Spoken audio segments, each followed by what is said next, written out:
Hi guys, thanks for tuning in to an episode of Nuggets News. Well, today I want to break down the Bondi Beach tragedy that's taken place yesterday in Australia, and I want to get into some of the foreknowledge that we had that something of this nature was coming, and some of the more specific warnings that we did get, as well as a lot of the anomalies and coincidences that are already starting to come to light. So firstly, condolences, thoughts and prayers to the victims, the families, the loved ones. It's just so heartbreaking to see this stuff happening on Australian soil.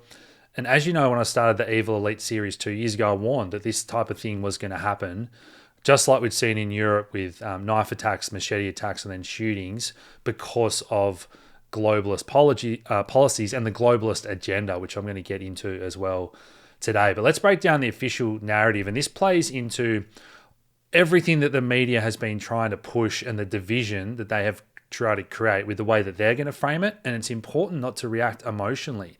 And when we have all this evidence that there might be more at play, we have to take it seriously and ask the hard questions. So look, the official story is that a father and son, Muslims shot up a Jewish celebrations on the beach, which I'm going to get into as well. And we're still getting updates about the death toll and this being the worst mass shooting since Port Arthur, which was the event that de-armed Australia back in 1996. I'm going to touch on that as well. And plenty more is going to come to light as well. But with these global mass tragedy events, you've got to remember problem, reaction, solution, order out of chaos. When these events tick all the boxes of the narratives the media have been pushing and the globalist agendas, they take place at these major, well-known locations that are recognized not just in Australia but globally and put fear into everyone. This has all the hallmarks that there's plenty more at play here. And Albo's already talking about making more changes to gun laws, but really, do terrorists and these type of people listen to the law or gun laws?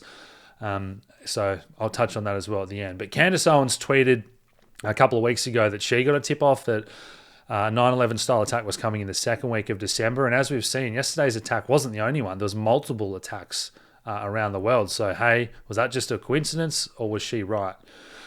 Now, some of these clips have been reporting that this guy looks professionally military trained. I don't really think this shows evidence one or another. If you are someone with more experience with these heavy firearms, let me know in the comments what you think. But again, I don't think just because someone's a good shooter, this necessarily shows that this was professional or anything like that. So I just wanted to touch on that as well. But what I do want to say is when someone is picking off people like this, why are we getting reports that the police stood down or hid or froze from eyewitnesses for 20 minutes? And again, this is a pattern we've seen in other global mass tragedy events, these stand-down orders of allowing things to happen. And why, if police are armed and have guns, if you're not going to use it in this instance, when are you going to use it? I think that's a tough and fair question that needs to be asked. But let's get into some of these bizarre coincidences and anomalies. So Albo tweeted this and put it out on all his socials just a few hours before this happened yesterday. And he very specifically mentions Hanukkah and the lighting of the menorahs. He touches on the temple in Jerusalem, which is all part of this bigger prophecy, which I'll get into. But he also touches on the lighting of those menorahs again. So twice in that statement. Now, one thing I touched on when I did my breakdown of the Charlie Kirk shooting and all the anomalies around that was this bird's eye view of where he was shot and how he got shot exactly at the middle candle of the menorah. Now, Hanukkah, the celebration, the 14th of December yesterday, the first candle that you light is the fifth candle there, exactly where Charlie Kirk was executed.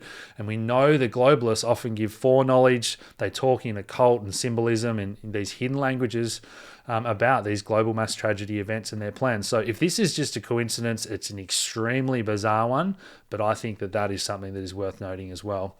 This also took place on the same day as the Sandy Hook elementary school shooting, which is a whole nother rabbit hole entirely, which we won't get into today. But as I said, I think Australia is a test bed for the New World Order. We had the harshest lockdowns and mandates during COVID.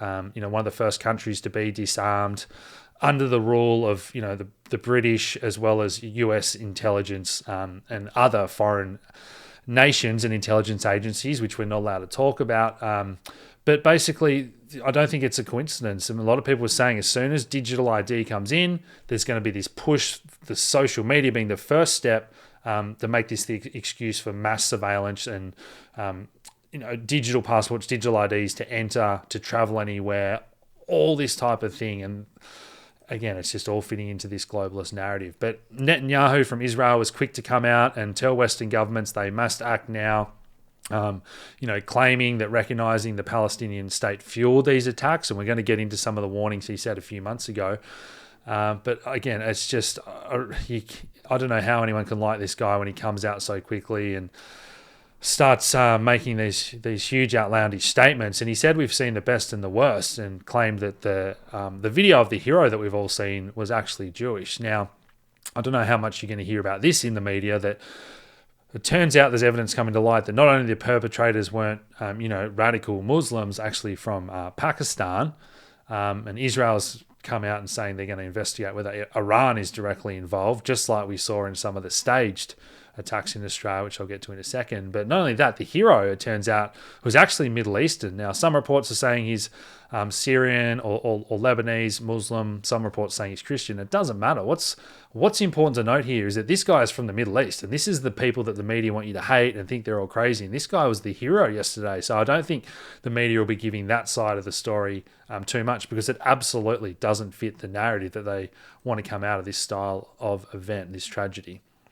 Not only that, this is a mainstream report I'm just going to play a bit of a clip from now, where we know the mainstream media are completely controlled, and she's trying to push this agenda. And this lady here, really important, Kelly Sloan, is from the Jewish community, and she pushes back. And why this is so important is when the media tells you that, all Muslims are bad, or, that all Jews are behind everything, it's like saying that because Albo and all our corrupt politicians are bad, that all Aussies are bad. It's just not the case at all. You have to recognize that it's the very few radicals or these psychopaths at the very top that want you to believe that everyone else is like that, whereas most people are good people. So I'll just play this short clip. The horror of anti-Semitism has been unleashed in Australia, and it hasn't been properly dealt with by authorities. And this is where we are now. I don't want to blame anyone tonight other than the people that perpetrated this horror on our community. So absolutely hats off to Kelly Sloan there, saying, look, even though I'm Jewish, I'm not playing into this mainstream narrative that this is an anti-Semitic attack and we need to pass more anti-Semitism laws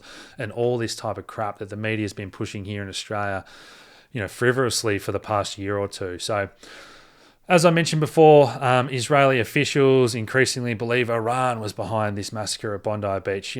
Show me the evidence. And we've seen this time and time again recently in Australia, where it was Iran targeting this Bondi deli. Again, not a coincidence. It came out that this was all false flag, misinformation, and all the Australian police and even Australian intelligence agencies said there's no evidence of Iranian involvement in multiple of these anti-Semitic attacks that were labelled by the media. And I debunked this, all this staged terrorism that we saw down under at the start of the year. It all came to light that it was all BS, it was all fake.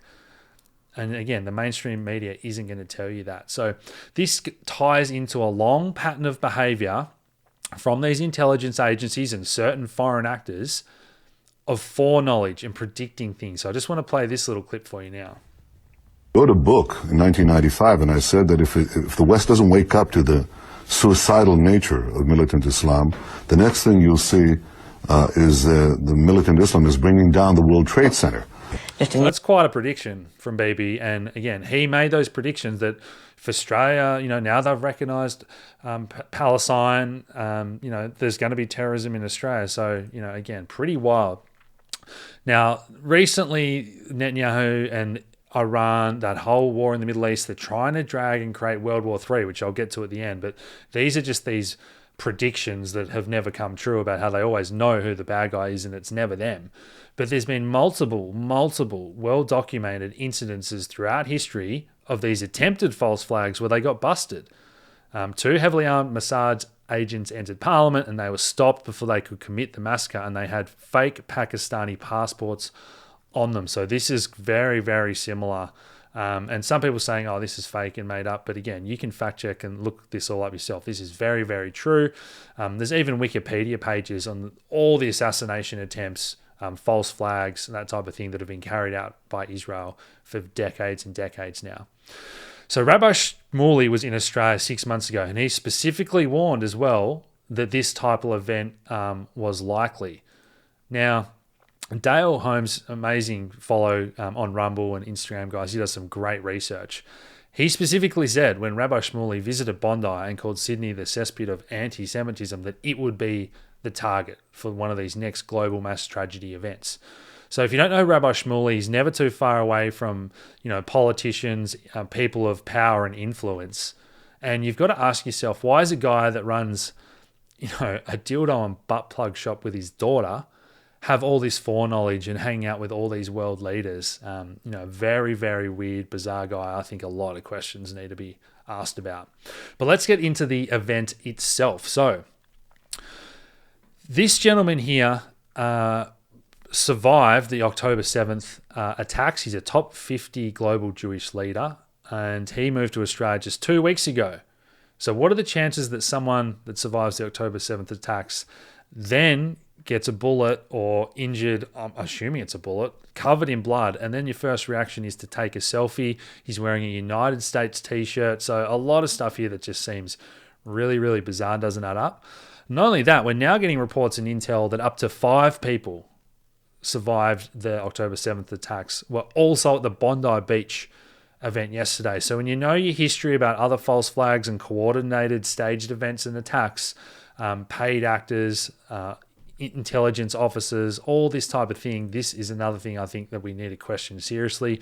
And not only that, AI is recognizing that this image is actually fake blood. So again, let's see if anything else comes to light around all that. So this gentleman that appears in those photos has been writing articles, very much pushing this agenda, pushing World War III. And he's also been justifying and normalizing the genocide in Gaza and the bombing of the hospitals and all this type of thing. So are these all just coincidences, or what do you guys think? Let me know in the comments below. Not only that, similar to the Charlie Kirk attack, we've seen that people were Google searching the name of the attacker in the days leading up to this event from Israel. So that in itself is also bizarre. Not only that, from Tel Aviv, the home of the intelligence agencies, literally one day before this happened, why are people Google searching the shooter, the perpetrator's name? The other thing with these mass trauma events, often if they have to fly in things for the special operation, if it turns out that this was far more to it and inside knowledge and coordinated, that type of thing, a lot of the time they'll use these big global superstars with private jets to bring in some of the gear, personnel, or whatever they need to be involved. So let's not forget that Oprah Winfrey has just been in Bondi, and this is a headline, a cult favorite dish, for the past couple of weeks. And we all know that Oprah is part of this club. She platformed John of God that turned out to be, arrested for being a pedo, child sex slave, cult leader, all this nefarious, nasty stuff. Oprah is very much in that club. Lady Gaga also has been in Sydney and spotted around that area in recent weeks with these mass, ritual style events that these people perform. And we see her here, as I've covered before, with close connections to Satanist Marina Abramovich, spirit cooking. Again, very much someone that's involved in this elite, nasty club of those who run the world. The last couple of things I want to touch on here.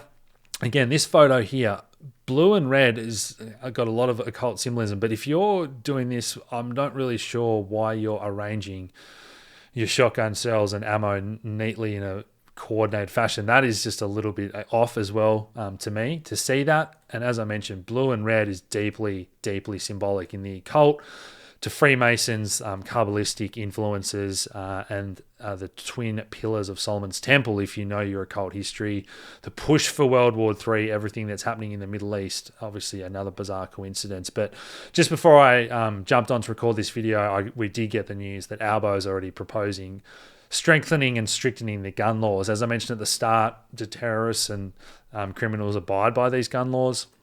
If you haven't seen the deep dive I did on Port Arthur with Paul Motor, which was the event that de-armed Australia, check that out. But look, ultimately, everything that is playing out, whether it's this event or all the stabbings and shootings that are happening across Europe, all of this has come to pass very much because of the globalists. And when people want to point their anger and say, oh, it's all Muslims or that type of thing, you're playing into that hate and division. And the entire globalist narrative right now is to kick off World War III and to kick off civil wars between white European Christian nations, Australia, across Europe, America, with all the immigrants that have been flooded into these countries. And many of them have been radicalized. Much of this is all open border policy that's pushed and funded by globalists. So there's no point getting angry at those people.